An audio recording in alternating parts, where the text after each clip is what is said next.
Hello and welcome back to another episode of District Spotlight. I'm your regular guest, Brianna Davis, and I'm here today with my really good friend, Joshua Moore. How you doing today, Joshua?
and Happy New Day.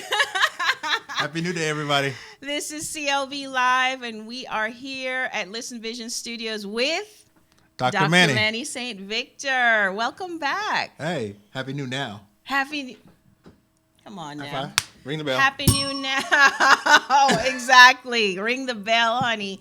Thank you, everyone, for joining us and tuning in today. We are extremely honored and excited to kick off today's conversation. And just if you are just joining us and you're new to the show, we welcome you as well. We are really excited to have everyone tuning in, not just at WLVS, but also on Facebook Live.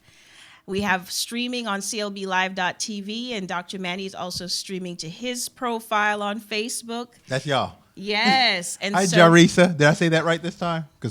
Yeah, she was on the last time we were here. Last Welcome episode. back. Welcome and Taisha back. is here also. Yeah, and on this side we have Barb Tomlin, we have Roy Montero and Chirag out of India. So we are excited.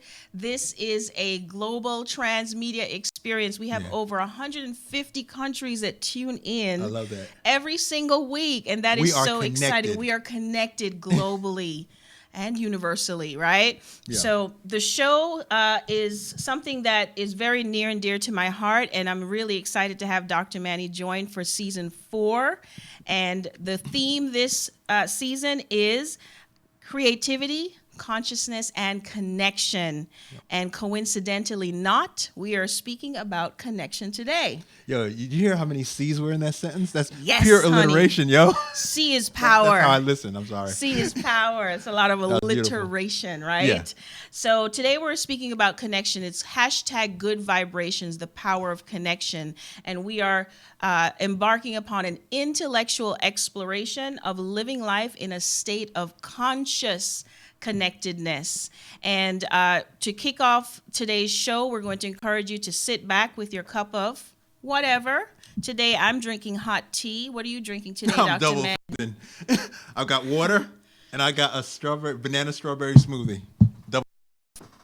Double up, honey. Hey, so Dr. Connie. What are you having? Hi, April. April's out there in the audience as well on Facebook Live, and she will actually joining us as our VIP video guest a little later in the conversation. Yes, if Twitter is your flavor, or Google Plus even, please use the hashtag CLB Live Chat, and we'll be sure to catch your comments on those platforms as well.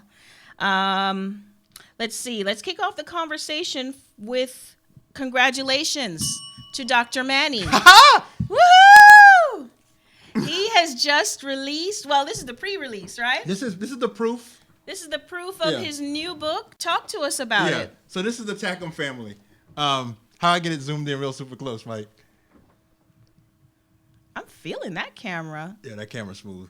Okay, so the book is called Thinking About Quitting Medicine. It's about thinking about quitting medicine with a question mark. And so what Dr. Swiner and I did, Nicole Swiner, is we brought together 13 physicians who have customized. You see, I was like tight to let it go, right? I know. Who have customized their the way they practice medicine so that's more aligned with them, so they feel more connected to their customers, their clients, their patients. What else? The launch is on the 30th, Monday, so be by your computer. Between 7 and 11, we're going to have a wild release party going on online, so join us then. And is that on the Tackham Facebook page? Yeah, follow the Thinking About Quitting Medicine Facebook page, and so you'll hear me and the team just having a blast as we prepare to push this book out into the universal consciousness. Awesome. Congratulations to all of you. I had the honor of seeing this go from vision to reality, and it's just such an amazing accomplishment.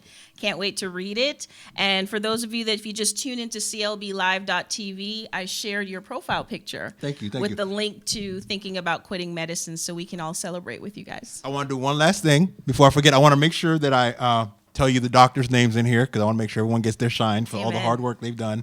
I mean, we've been at it for feels like a year. I think it's closer to 8 months. Okay, so first you have me, Dr. St. Victor. Let me tighten it live here. Okay, Dr. St. Victor. We have Dr. Anderson, Dr. Scott. In the middle we have Doc Swiner. Dr. Goodwin, Dr. Bailey, Dr. Laney, Wow. Dr. Jeffers, Dr. Edwards, Dr. Bingham, Dr. Major Kincaid, and Dr. Pinder.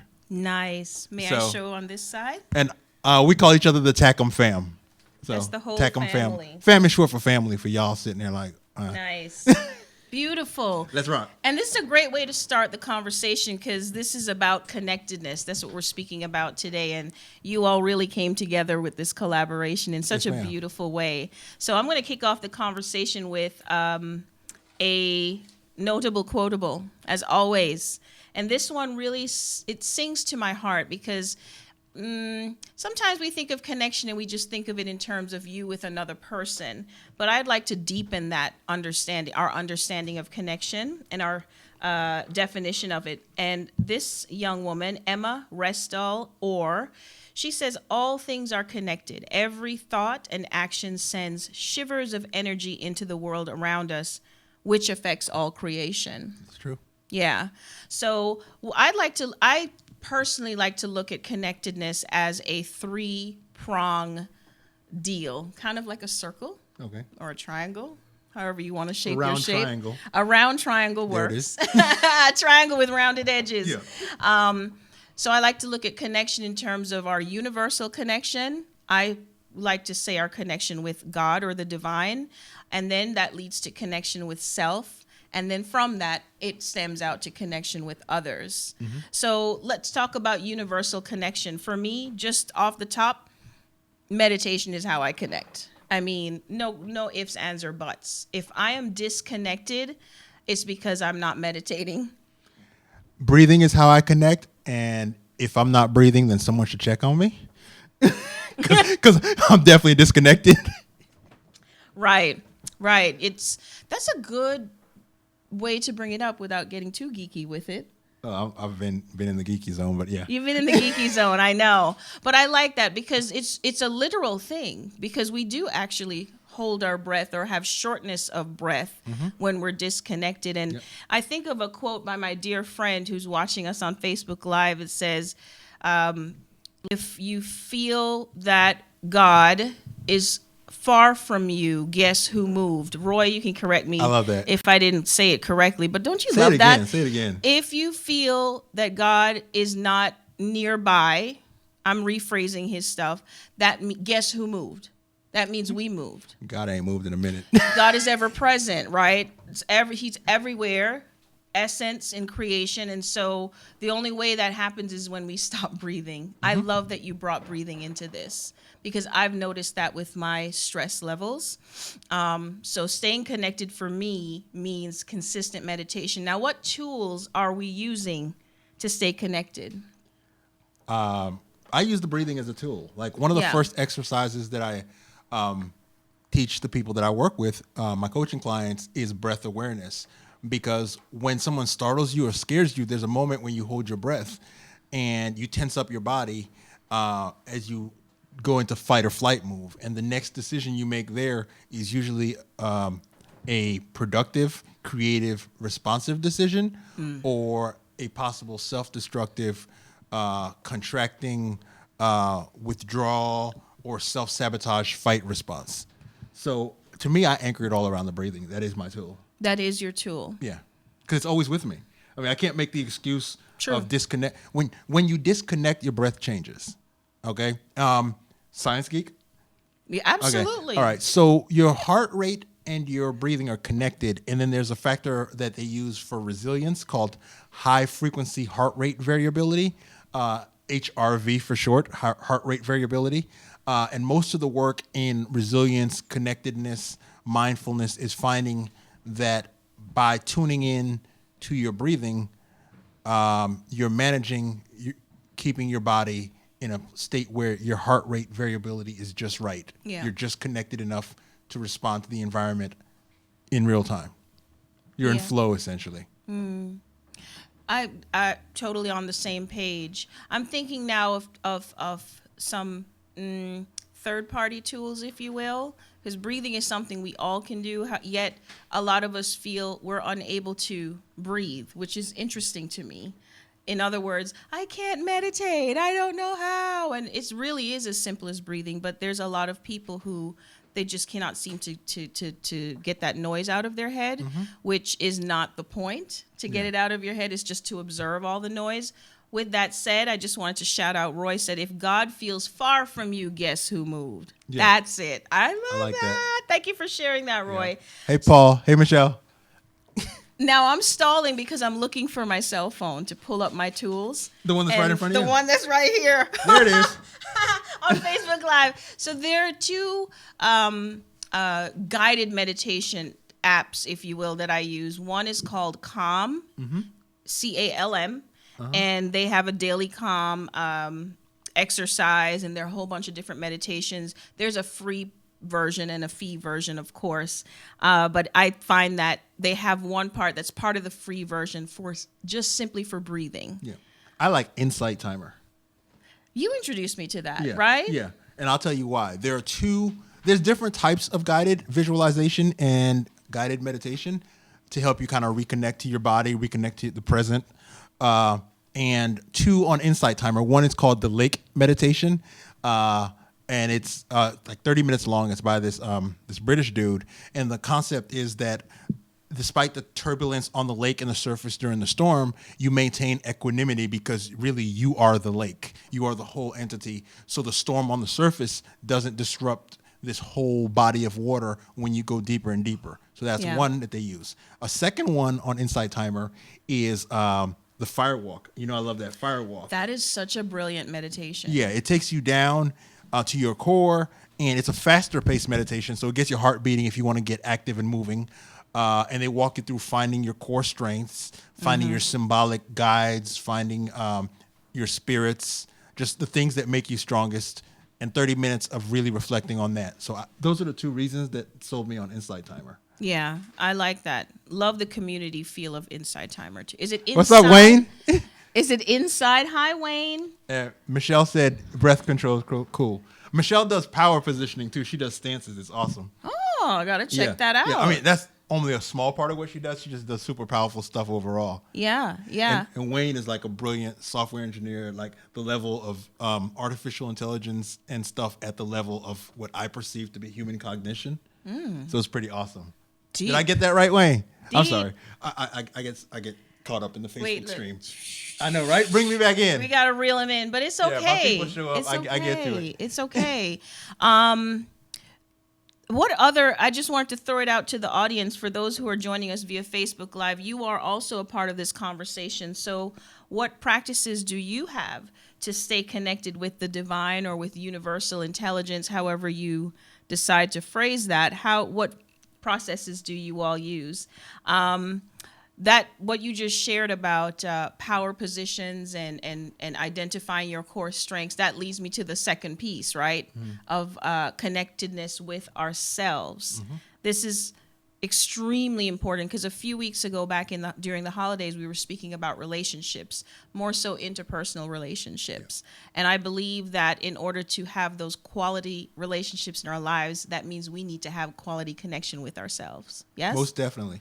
Because if you don't have a quality connection with yourself, then you're always checking yourself for integrity, wondering who is going to find out something about you that you're hiding, something that you're ashamed and uncomfortable about. And that results in a bit of a withdrawal, a lack of authenticity. And on the other side of the connection with the person, it results in a sense that you're holding back, a sense that you're not being forthcoming, a sense that you're not being transparent. And so then they withhold. And so what happens in the relationship is that the energy coming through that connection is filtered, whether it's because of secrecy, because of each person not putting their full cooperation into whatever you guys are working on collaboratively, just stuff like that. Yeah. It's that disconnect again. Yeah. One thing that I have to mention as a person of tremendous faith in a spiritual sense, prayer, hello. Yeah. Prayer and meditation, it's a two-pronged for me. Meditation alone doesn't do it. Meditation to me is when we receive the answers, and prayer is when we supplicate and call out for that connection. It works for me. Can I dive a bit into the prayer concept? Ooh, talk to me. Okay. In Happy Pockets Full of Money. Love that book. Is that Gandhi? Gikandi. Yeah, that's Gakandi's book. It's a important book where it reframes a lot of the concepts of finances, money, intrinsic values, stuff like that. He talks about, and just that quick, I lost my train of thought. It happens. No, prayer. There it is. Bingo. I was like, why am I talking about Gakandi's book? He talks about how prayer works. Your mind is designed for prayer. As defined in Gakandi's frame, prayer is setting intentions, as opposed to a lot of people go to prayer begging, which doesn't work. Please, God, save me. Please, God, save me. I know I didn't prepare for this test, but how can I ace it? As opposed to what Gikandi describes as an intentional prayer, where you're using that focused energy in your mind to create the vision and then set the specific intentions that connect you with your environment, when to do what, so that you can receive through your action. That's Nice. how he frames prayer. Is that clarifying? Very, very. And I love that you expanded on this, because there is a actual scripture. The version of the Bible that I love to look at is called The Message, because it really breaks it down into plain English, and it's more literal translation from the Christian Greek scriptures and the Hebrew scriptures. So this verse is, well, did I say it already? Philippians 4, 6, and 7. And in short, it says, do not worry your prayers, or become like a wind-whipped wave. So I like that you shared being intentional with what we're praying about. We have to be able to supplicate with our intention and be able to let it go so that we can actually receive. A lot of people pray and continue to worry about, oh my gosh, is this really going to happen for me? Why you want to be the one to nag God? Hello? Right, like we know better, in right? case he forgot. Yeah, right. Just in case you don't remember, this is what I want. Yeah. So, worry is a lack of faith, basically. So, and Zara shared a centering prayer. Thank you, Zara. Hey, Zara. oh, I can't wait to check it out. Hi, Zara. Yeah. So, everyone, if you're just tuning in, you're watching CLB Live with Dr. Manny. We're here at WLVS Radio in Washington, D.C., across from the prestigious Howard University, and we are extremely excited today to be connecting with each and every one of you, discussing hashtag good vibrations, the power of connection. And so we have just a few minutes before we introduce our guest. We're going to take a break first, but before we do that, I wanted to kind of frame this a little bit more for our audience, because we're looking at entrepreneurs, we're speaking with entrepreneurs, we are entrepreneurs. So people may be wondering, well, what does this have to do with entrepreneurship? People don't buy from people they're not connected to. You will starve to death. Everything, right? You will starve to death It's trying to be an everything. entrepreneur when you're disconnected. Yeah. You have to connect with your audience so that when they purchase something from you, they can trust you and trust that you will continue to consistently deliver whatever it is that they pay you and entrust you to. You have to be connected to your audience before they will speak about you and recommend you to their friends, because they trust you and feel connected enough to your mission that when they share it with their friends, they don't feel they're signing someone up for a situation that's going to embarrass them, have egg on their face, have them look like a bad judge of character. A large part of entrepreneurship training is vetting. You know, you got to like vet people before you let them into your close circles, because this is a high risk game. If you're dealing with people who don't know how to stay connected and truthful, a whole team's project can go downhill really fast and fail instead of paying attention to the market. Yeah. Did that? That's perfect. That goes into the interpersonal. And in order to get to that point, speaking from a branding perspective Hi, Dr. and Teresa. positioning ourselves, it starts with that self-connection. It starts with knowing who we are, having that intention, being clear about our message. All of that requires connectedness. Yeah. Yeah. And at the end of the day, you feel connected to something to the extent that you feel safe in that environment. Well, positively, productively connected. To the extent that you feel safe in the environment is aligned with your values. You feel a sense of competence in that environment, so you don't feel like you're being judged or you're at risk of being kicked out of the tribe, and that the tribe's vision, their purpose, and their core values are aligned with your values. So you see that brings it full circle, where if you haven't done the work of figuring out who you are, what your core values are, what your core strengths are, you're not going to be effective at picking the right group to join, Right.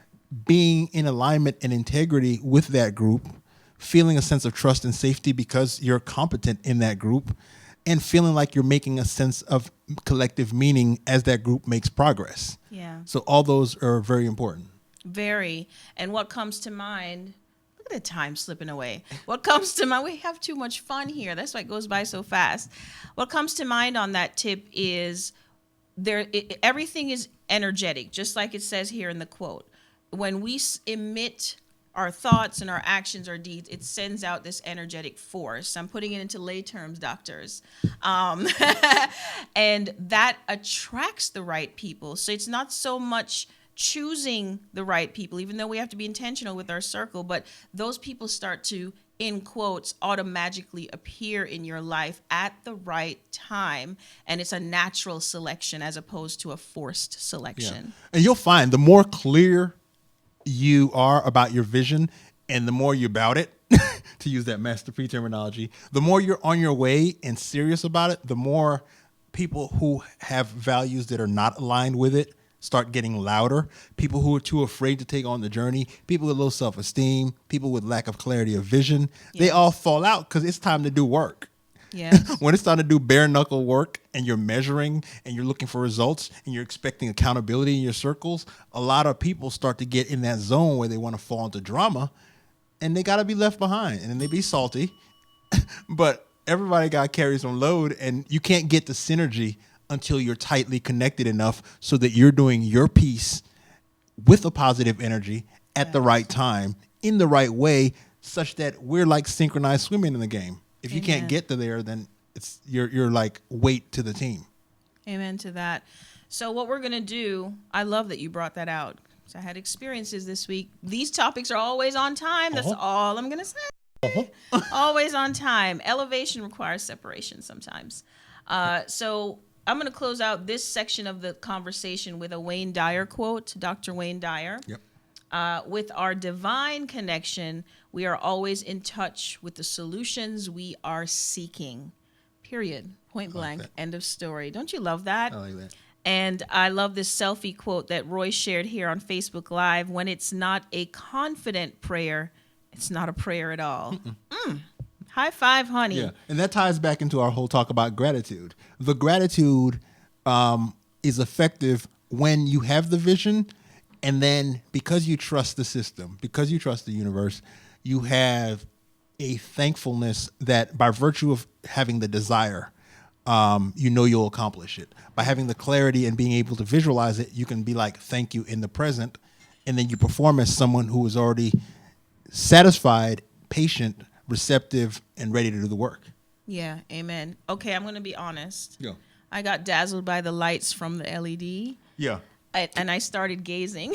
The LED lights are okay. For y'all joining us Mike just is now, shaking his head. for y'all joining us just now, they've got a whole bunch of new stuff in the studio. They have this LED floor, It's and so because there's a cool. reflection here, I'm like, as I'm sitting here talking to you guys, in the corner of my eye, I'm seeing like every color of the rainbow on the dance floor. I gotta show it so they don't think I'm like LSD. yeah, making show this them up. that we're actually getting ready to take a break. I call it a divine connection spotlight. These are people who were so supportive in season 3 of the show, and I'm celebrating them all month. So we're going to roll that clip, and then we're going to introduce our VIP video guest. So stay tuned while we do that.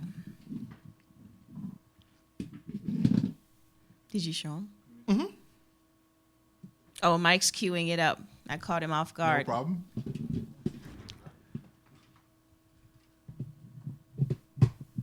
Well, while we're waiting for Mike, show them the lights.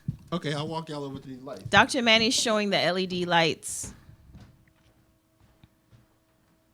on his feed. Yeah. So when we get into our next segment now, we're going to expand on this power of connection as it relates to the dynamic with others in our lives.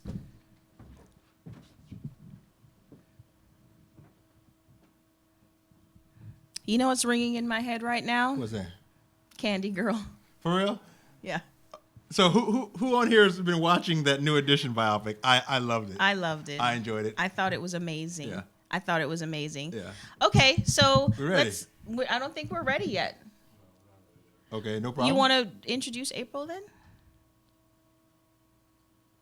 You want to do that? We're waiting for Mike. Yeah.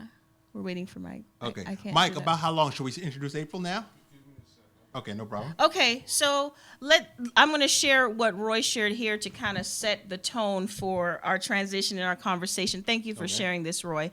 He says, when you share your front story, aka your dreams and visions, you allow people to come alongside of you and help you. Yes, and that goes back to, I love front story. I love that term. And it goes back to being clear about our vision. Now, here's a question that comes up. We're not always going to be 100% crystal clear about our vision, are we? You get clarity in action. Oh, that's the notable quotable for today. You get clarity in action. Yeah, it's a feedback loop. I So like that. If you're an expert, whether it's checking your resources, whether it's practicing something.